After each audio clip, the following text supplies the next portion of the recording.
In line with my previous two videos, I'll be discussing some potential bans and unbans for various formats, this time Legacy. Let's get on with it.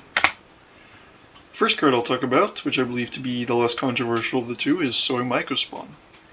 In Legacy in particular, there is a whole minigame going on with the land base. Basics, non-basics, wasteland, etc. Soy Mycospawn takes a giant dump on all those incentives. So it should go. This is not an unpopular opinion. I am almost just parroting the community sentiment here. Not too interesting. Let's get on to Reanimate.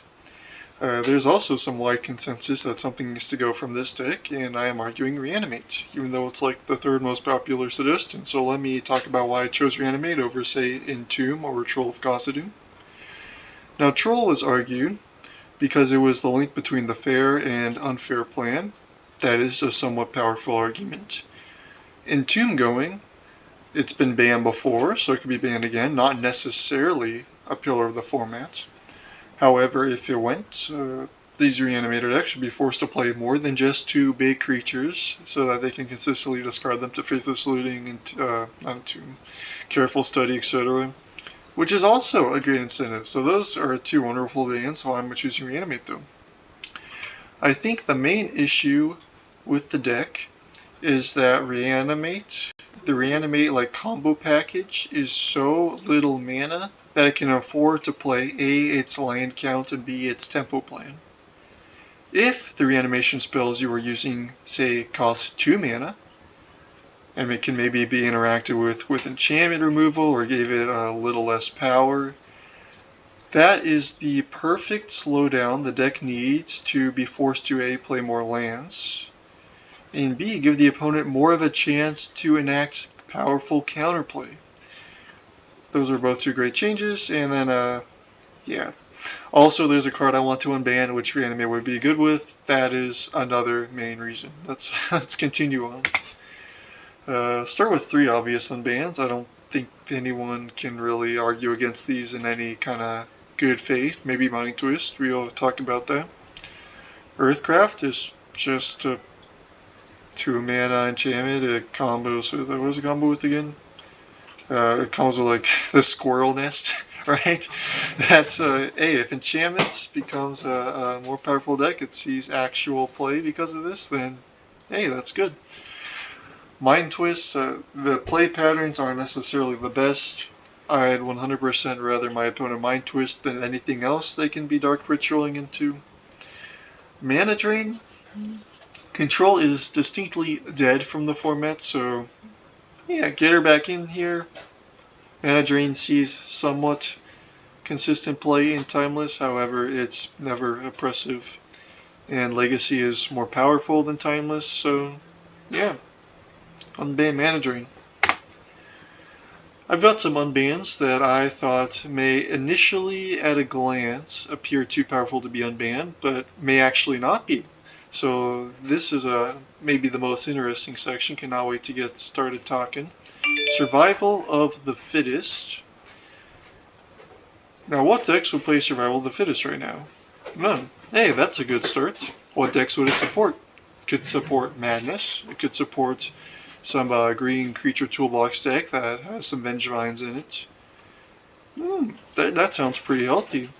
It can support some, say, value control, not necessarily control, but say Squee plus Survival of the Fittest is a powerful, grindy endgame.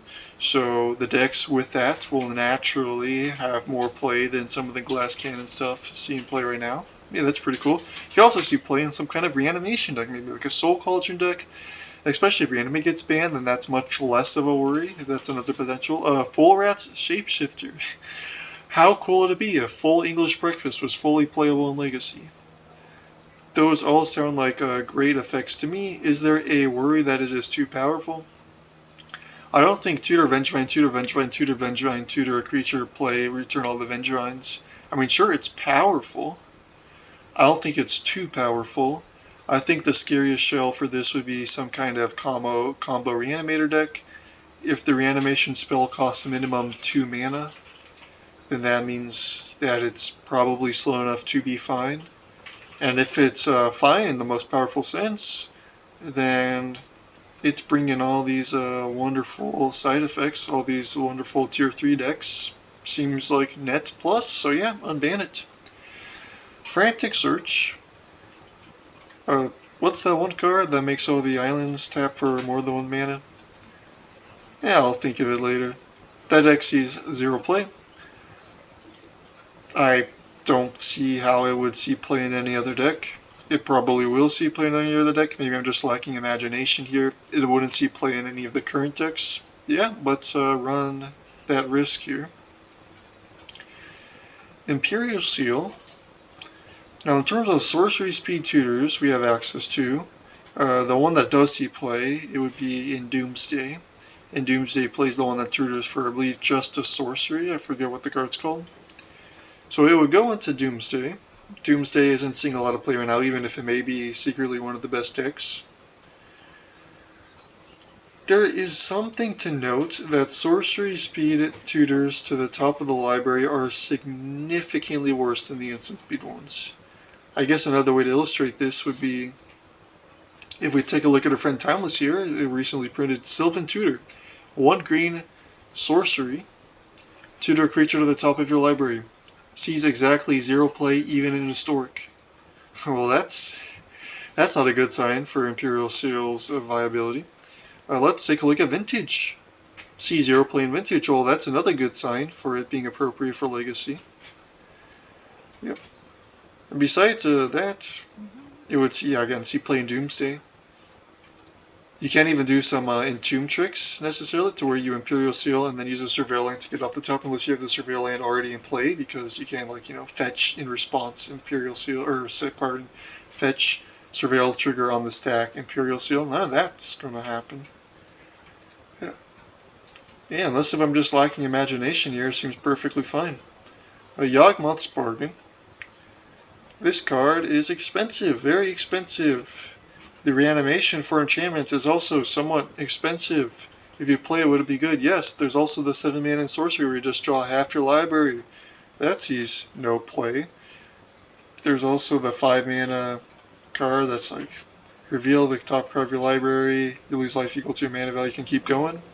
That card doesn't see play anymore. All the Storm decks are on Beseech the Mirror. I'd be very curious as to if any decks end up even keeping Yawgmoth's Bargain in. I'm sure a few of the Storm decks will try it, but come on here. This is the terror of 2003. This is the modern times, bro. Get with the times. Now we've got some cards with some unique downsides, but also some unique upsides. So let's get talking about this interesting category. Sensei's Divining Top, I'll talk about it first, even though it's on the right, whatever, right? So it would serve 2 main benefits. First benefit is that Control can maybe become a deck again, more specifically Miracles with Counterbalance. And that deck is great for the format, right? There's about 1 billion decision points for both playing against and playing with. And the gameplay is perfectly fine, right? It's fair magic. That's the kind of deck we want in the format. The other deck it would go into would be some kind of Glaring Fleshraker combo deck, and that is a whole lot less ideal, and that's actually kind of scary. So I'm almost leaning towards Donut Band Top, but heck, if you're feeling risky, go for it. Library of Alexandria. The main issue with this card is the money. However, I do not take money into great factor when considering bans and unbans, so get it off. The upside of it getting off the ban list is, well, slower decks have a somewhat powerful tool that is not broken, like the One Ring, that can serve as, grindy card advantage. It could also go into some of the Lands Toolbox decks, which aren't doing the best right now. So, slow, control, mid-range, lands decks, like all those kinds of decks can use some help. This would be some help, and it's not broken. Yeah, get it off. Harkham's Astrolabe. This card can serve as a particularly useful unban in formats dominated by Wasteland, which we are right now. We've got Eldrazi and we've got Dimir Reanimators at the top.